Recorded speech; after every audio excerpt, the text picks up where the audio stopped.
I went through and just kind of did an exercise in my head the other night, and I just tried to write down some reasons. What would be several reasons why a person would not call the police, and what would be reasons that they would call the police? So I have the first. So there can be several reasons why a person might not call the police if they suspect someone has been murdered in their home. So number one is the fear of repercussion. The person might be afraid of retaliation from the killer or being implicated in the crime. Now, I don't think there'd be any type of retaliation from the killer, unless they knew that particular person and there was still access for them to come and actually get them. But I think there could be, maybe some implications of the crime. Look, you're the surviving one of the surviving, victims and witnesses inside a home where four people have been slaughtered. So, maybe that implication of being implicated in that crime.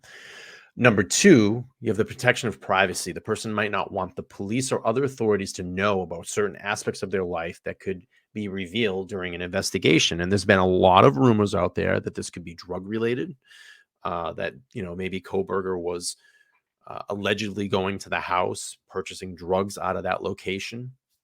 I think there's been some implications that the people that DM have been or are involved in were, dealing drugs or caught dealing drugs. I've seen some of those theories and some of those things put out there as well. Number three, you have the lack of evidence. The person might not want to have enough evidence, might not have enough evidence to support their suspicion, and might fear that calling the police would result in a false accusation. That's pretty self-explanatory there. Number four, uncertainty about the law. The person might not be aware of their rights and obligations under the law, or might be unsure of what constitutes as a crime. I think this has been pretty self-explanatory in this one. I mean, you have four people that were murdered in the home. Obviously, there's been a crime. The psychological reasons: the person might be in a state of shock or denial and unable to process of what happened. They might also be afraid of the emotional impact of facing a traumatic event, and that's where it could come into. Maybe that's why she called her friends. Hey, I don't know what the fuck to do here. I'm all messed up. This is a traumatic event. Could you come over for emotional support? Can you come over and help me sort all this stuff out? Could be some of the reasons. Number six, maybe a cultural or religious belief. Some cultural religions beliefs may discourage people from involving authorities in matters related to a death or a murder. I don't think that's it. That could be highly unlikely. We got the she's a kid theory. I don't technically call her a kid. She's over 18. She's an adult. Number eight, she was highly intoxicated and passed out. That theory has been thrown out there too. The noises you heard were not foreign to that house. As we know, it was a huge party home. A lot of people came and went from that house. But the thing that bothers me, and we're going to talk about this in a little bit, is we know how loud that house got. We know how many people would be in and out of that house at all times.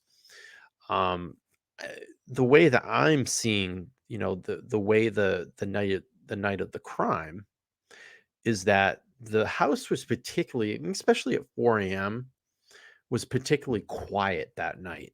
And the neighborhood was described as being particularly quiet that night. Maybe the reason because it's a Sunday night, people are relaxing, getting ready for Monday, stuff like that. And then the suspicion, obviously, that's been put out there too, is the suspicion of drug activity coming and going out of that house. And there's been some, accusations out there that Kohberger allegedly could have been buying drugs out of that location. So we get these chats. Susan, is this live or uploaded? We are live. Susan, we are live. And Mike is saying, I don't trust the police. I think I'd be very hesitant to call them in most situations. Well, That's your opinion. I have to disagree with that opinion. But I appreciate you sharing that thought, Mike. So now you got another. Uh, I'm going to not reveal my issues yet. So there can be several reasons why a person might call the police if they suspect someone has been murdered in their home. One, a sense of obligation to report the crime. The person might feel a moral or ethical obligation to report what they suspect as a serious crime. They may be in fear for their own safety at that point. Obviously, this traumatic event has happened. 4 people are murdered in your house that you've lived in, you've occupied. Your friends have been murdered. You have no idea what happened. So you fear for your own safety. Person might fear for that the killer is still in the home or nearby and call the police to ensure their own safety. Concerns for the victim. The person might call the police out of concern or for their well-being of a person that they suspect has been murdered. Another reason they would call is desire for justice. This tragic event has happened. 4 people are dead in your home. You have no idea what happened.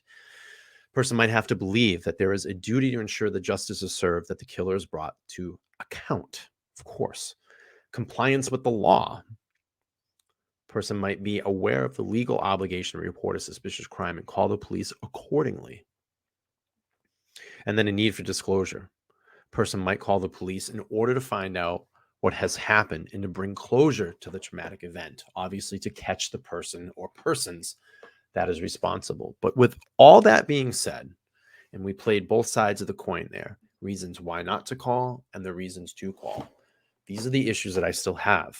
And these are the answers, and this is the suspicion, and this is the $1 million questions that I have.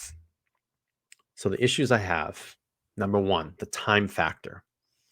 Approximately 8 hours in between the time of the murders.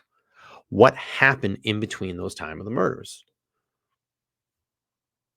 We know that she allegedly saw Kohberger walk by, leave, heard noises, go into your room, you've locked the room, and you just decide to go to bed. You wake up the next day. There's still a time gap in there that's not filled in. Did you go to the rooms? Did you see? No, you said that you're an unconscious person. I'm sorry. There's blood dripping down outside the foundation. From what has been described in that house, the scene was brutal. You call friends first before the authorities. Why? I have issues with that. On the night that it happened, you heard noises. You can't distinguish between a party and someone in dismay, someone that may need help. You've heard several kinds of noises. You hear banging around. According to one of the sources out there, you screamed out the door to tell people to quiet down. There's been other sources out there that said that you text the victims and called the victims and there were no answer. I got a lot of questions. Yelling and calling to the roommates, no one answered. This should cause alarm. This should cause alarm in this situation. Maybe you're too afraid to go out and check on them. Call a friend. Hey, can you stop by? I heard something in the house that was strange. Can you come by and just check things out? If you don't want to call a friend, call the authorities that night. Call the police. It's what they're there for. They've been to the house. They know the house. They probably know dozens of people that go in and out of that house. Seeing someone walking through your house at 4 a.m. clad in black, hiding their face. You state you didn't recognize this person. Boom. Red flag. Red flag. Call the authorities. Call a friend. You went to bed and you never went to the bathroom for 8 hours, couple of hours. If you were super intoxicated, you drank that night, you wouldn't have to use the restroom. I don't know. I got a question. From what we've heard, the distinct smell of blood that was in the house, you didn't smell blood. And the blood was strong and it was distinct through the entire house. That's how it was described. You didn't smell that? even the morning you woke up when you thought there was an unconscious person. And then you called friends before calling the police. Why? There's still that why. And I think these are going to be things that the prosecution is going to use to bust down the credibility of this statement, to bust down the credibility of you saw him that night. And then I think it's going to dig into her past. They're going to dig into her past and see what else that might be some credibility issues. That 8-hour time gap is not helping. It's not helping the witness in this case. So again, I just want to leave this kind of small segment here. It's important to remember that if someone suspects a crime that has been committed, they should report it to the police as soon as possible. Regardless of their reasons for not doing so, the police can help to ensure that justice is served and that a victim's family gets the closure they need. If you don't want to call a friend, you don't want to call the police, call a family member, someone that you ultimately trust, a father, a mother, a brother, a sister, a cousin, someone. Run this through and say, hey, what do you think I should do here? That's what I would do. But again, a lot of unanswered questions. And we're able to do this. I don't have an issue with this. The PCA is out there. We've all read through it. We know the search warrant. We know the details. We know what's been reported. We're free to talk about it. And I don't know why people are getting so mad about that there's questions. People are very mad that we are asking questions.